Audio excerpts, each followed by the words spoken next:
আপনারা হচ্ছে আমাদেরই মানুষ, আর আপনাদের জন্যই হচ্ছে আপনাদের জন্য আমরা নিয়োজিত। আর এই ঈদের জন্যই আমরা আপনাদের সামনে কিছু ছোট ছোট জিনিস বলতে পারেন, ছোট জিনিস আপনাদের সবার মাঝে নিয়ে এসেছি, যাতে আপনারা আপনাদের পরিবারের সাথে ঈদটা একটু ভালোভাবে উদযাপন করতে পারেন।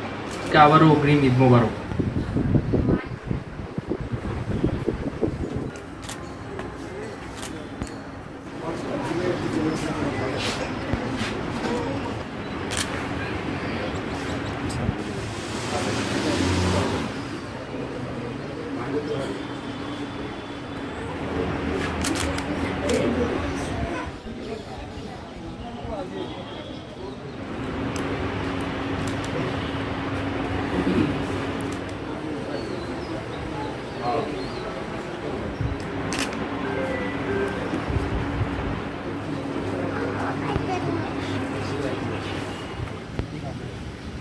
Yep.